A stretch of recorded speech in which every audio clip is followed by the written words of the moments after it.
नमस्कार दोस्तों, स्वागत है आपका फिर से इस नई वीडियो में। तो इस वीडियो में हम लोग फाइल परमिशंस के बारे में सीखेंगे।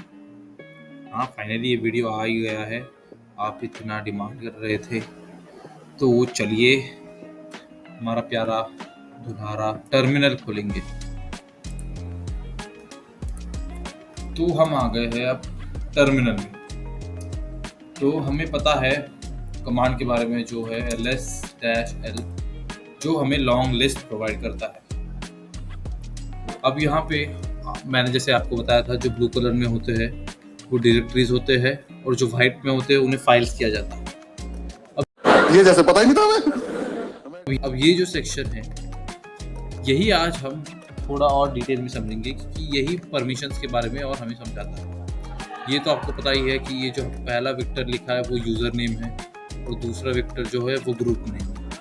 और यहाँ बाकी के जो कॉलम दिए हैं वो हमें दिए गए हैं आज की डेट और टाइम। अच्छा तो यहाँ फाइल नहीं है, एक फाइल बना देते हैं, जैसे फाइल, और फिर देखिए ls-l।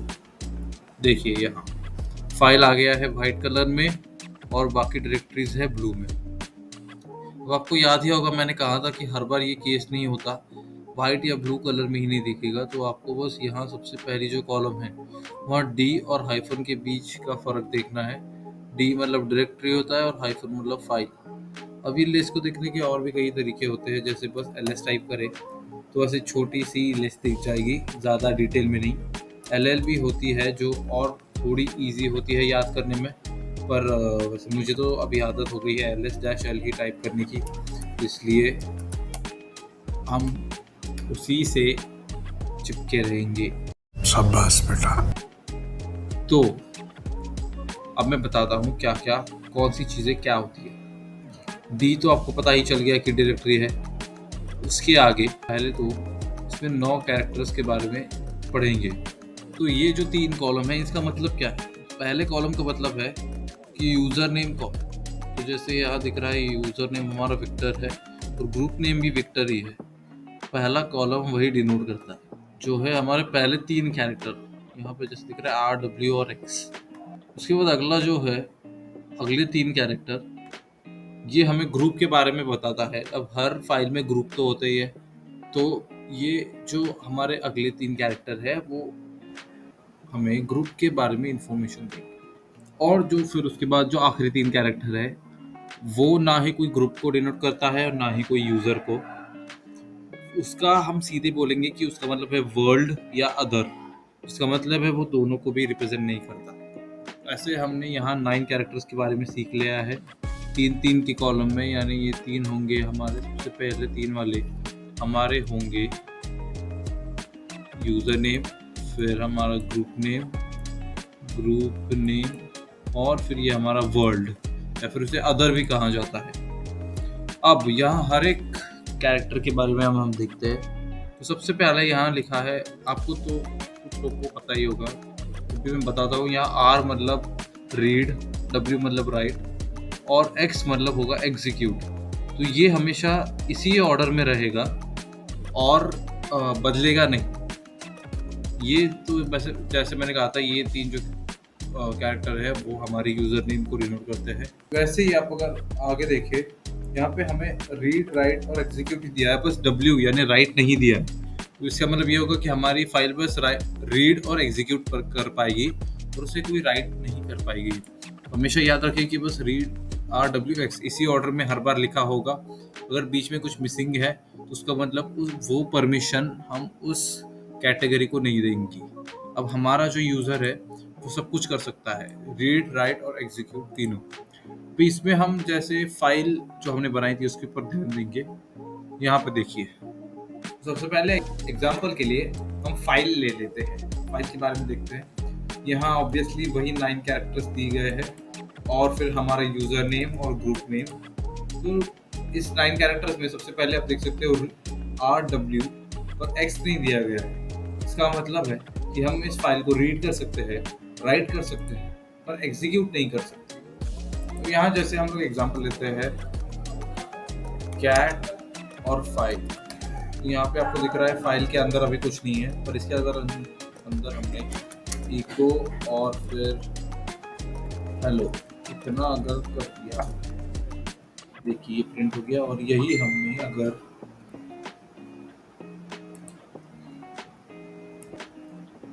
इको हेलो और इसे ड्रैग करेंगे फाइल में, एंटर, उसके बाद कैट और फाइल, देखिए अब इसमें हेलो आ चुका है। तो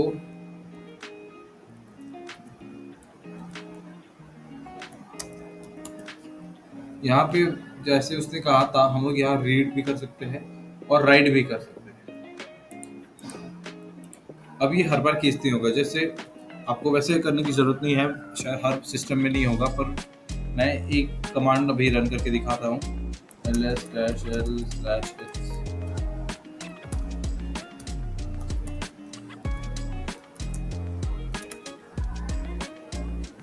ये जो है ये कॉन्फ़िग फाइल है SSH के लिए, ये आपके पास हो भी सकती है या नहीं भी हो सकती है। इसे एंटर करेंगे तो आपको ये फाइल के बारे में सारे डिटेल्स यहाँ पे दिख रही होगी। कोई एक और चीज़ यहाँ दिख रही होगी, क्या जो यूज़र का नाम है वो रूट दिया गया है, तो ग्रुप का नाम भी रूट दिया गया है। तो अगर इसी फाइल में अगर हमने कुछ लिखने की कोशिश की, जैसे एको, पहले वो फाइल लाते हैं, ls-l को निकाल के एको और फिर हेलो और इसे रीडायरेक्ट करेंगे। इसे बहुत डेंजरस है, करना नहीं चाहिए, पर ठीक है करके दिखते हैं और एंटर। देखिए यहाँ पे आ गया परमिशन डिनाइड। मैंने ये मेरे यूज़र के थ्रू किया है, पर एक्चुअली इसका जो यूज़र है वो रूट होगा, वो रूट है, इसलिए मेरा ये यूज़र इसे एक्सेस नहीं कर सकता। अगर हम चाहे इसे रीड करना, कैट, तो हम यहाँ पे एक्सेस कर पाए हैं, क्योंकि यहाँ पे परमिशंस में हमें वो रीड करने दे रहा है, पर राइट करने नहीं दे रहा है। देखो, क्योंकि देखो पहले तो ये इसका यूज़र ये रूट है, तो अच्छा होगा कि हम रूट के थ्रू ही इसे एक्सेस करें। इसी के साथ अगर मैंने पहले से क्लियर करके ls-l/hc डायरेक्टरी को खोला, तो देखिए इतनी बड़ी लंबी चौड़ी लिस्ट आपके सामने हाजिर हो जाएगी। अब यहाँ पे कुछ डायरेक्टरीज बने हुए हैं, कुछ फाइल्स बने हुए हैं, ये सब की लिस्ट आप देख सकते हो। और अब अगर ध्यान से देखो तो ज़्यादातर जो है वो रूट यूज़र ही ओन करता है। देखो सारे जो यूज़र है वो रूट ही के हैं। कई बार रूट और यूज़र सेम ही होता है, पर हर बार भी नहीं। देखो जैसे यहाँ रूट और शैडो आ गया, और फिर यहाँ जैसे रूट और टिप है, तो ऐसे ही यहाँ अगर आप देखो कि इसमें रूट शैडो में बस रूट ही है जो इस फाइल को राइट कर सकता है। शैडो वाली फाइल जो है उसे बस रूट यूज़र ही राइट कर सकता है, और बाकी के जो भी है वो बस रीड ही कर पाएंगे। सह लेंगे थोड़ा सा, ठीक है। अदर्स जो है, अदर यूजर, वो तो कुछ ब्लैंक ही दिया है भैया, नहीं कि वो ना रीड कर पाएंगे, ना राइट और ना ही एग्जीक्यूट। हम लोग यहाँ पे हमारा कमांड खोल लेते हैं, तो इसमें बेसिक डायरेक्टरीज सारे दिए गए हैं, और इन ही डायरेक्टरीज के बारे में हम ऑलरेडी थोड़ा बहुत पढ़ चुके हैं। बट इसमें आपको मैं ये बताना चाहता था कि बेसिक परमिशंस क्या होती है, कौन सी फाइल को क्या क्या परमिशंस अलॉटेड है, वो हम कैसे चेक करेंगे। ये समस्या है रे, क्या बोलने का। तो अगर मैं कोई डायरेक्टरी को ऐसे ही एक्सेस करना चाहूँ, जैसे ls-l और पिक्चर्स, जैसे हमने होम डायरेक्टरी पे देखा था, और इसे एंटर कर दे, तो देखिए यहाँ अंदर टोटल 0 दिया गया है।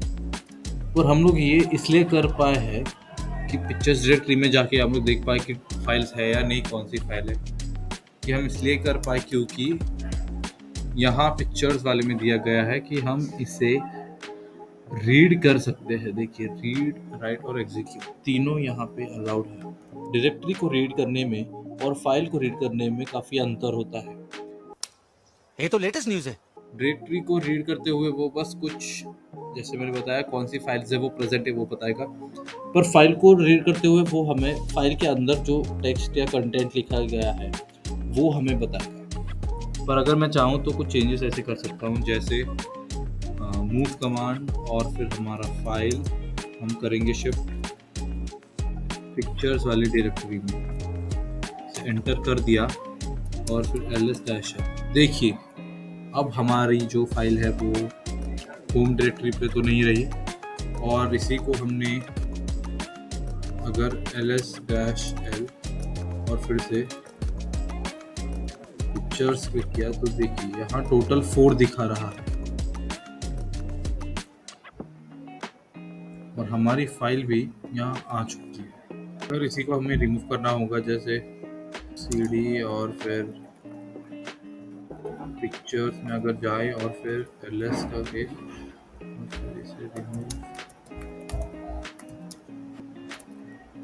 ऐसे क्लिक करें तो हमारा फाइल भी यहाँ से डिलीट हो जाएगा। यहाँ से पहले होम डायरेक्टरी में चलते हैं, और आप तो अब तक समझ ही गए होंगे कि पिक्चर्स डायरेक्टरी क्या और कैसे काम कर रही है। आपने देखा था कि मैं डायरेक्टरी को चेंज कर रहा था पिक्चर्स डायरेक्टरी में, तो मैंने ये कैसे किया, यहाँ पे जैसे लिखा है x मतलब एग्जीक्यूट कमांड, वो इसी के लिए यूज होती है। अब आपको समझ में आ गया होगा कि ये 3 परमिशन जो दिए गए हैं उनका मतलब क्या है। तो वो होंगी r यानी रीड, मतलब आप पढ़ सकते हो क्या लिखा है डायरेक्टरी में, w मतलब राइट आप लिख सकते हो डायरेक्टरी में, और x मतलब एग्जीक्यूट, आप इसका मतलब डायरेक्टरी के अंदर जा सकते हो और वापस बाहर आ सकते हो। अब मैंने आपको ये तो नहीं बताया था कि x फाइल में क्या मायने रखता है, तो वो भी मैं आपको बताता हूँ। अगर मैंने यहाँ किया एको, पहले से क्लियर करते हैं, हाँ एको, फिर बाद में ls-l और फिर फाइल। आपको याद होगा मैंने फाइल डिलीट की थी, फिर भी इसे एंटर करके देखते हैं तो देख ये बस प्रिंट हो गया। इसे ही अगर हम डायरेक्ट करना हो हम बस ये डायरेक्ट वाला सिंबल लगा देंगे और फिर एंटर, फिर बाद में देखो ls-l और हमारा फाइल फिर से आ चुका है जिसमें ls-l हमने टेक्स्ट लिखा था। क्या बढ़िया था गुरु। अब हम एक और कमांड करेंगे जो होगा chmod +x और फाइल। वैसे तो मैं ये कमांड आपको अगली वीडियो में बताने वाला था, पर थोड़ा स्पॉइलर देके आपको छोड़ूंगा। मस्त प्लानिंग करूंगा और फिर देखो अब जो हमारी फाइल है वो वाइट छोड़ के ग्रीन कलर की बन चुकी है, पर मैंने जैसे बताया था आप हर बार कलर पे निर्भर नहीं रह सकते, इसलिए आप यहाँ पे अगर देखें तो x जो है वो हर एक कॉलम में आ चुका है, यानी जो एग्जीक्यूट कमांड है वो हर एक कॉलम में हमें दिखाई दे रहा है। तो यही मतलब था उस कमांड का। जैसे मैंने अगर किया डॉट और फाइल, डॉट और / का मतलब है कि मैं अब इस फाइल को एग्जीक्यूट करना चाहता हूँ, और एंटर, तो देखिए तो हमें वही चीज़ें दिखा रहा है जो ls में है। क्यों? क्योंकि हमने इसके अंदर ही ls कमांड एंटर की थी, याद है ना। हमारे में देखो ls-l वाली हमने एंटर की थी फाइल के अंदर, तो यही ये जो x कमांड है वो हमें एग्जीक्यूट करने देता है फाइल के अंदर की एक स्क्रिप्ट या कंटेंट जिसे हम कहेंगे। तो फिर आप समझ गए हो। इस टॉपिक पे हम और ज़्यादा डिटेल में अगले वीडियो में जाएंगे, और फिर अगला वाला वीडियो भी शुरू कर दो क्योंकि मेरे से तो रहा नहीं जा रहा। तड़प ही ऐसी है ना। मैं उम्मीद करता हूँ कि आपसे भी रहा नहीं जा रहा होगा। चलिए फिर मिलते हैं, बाय।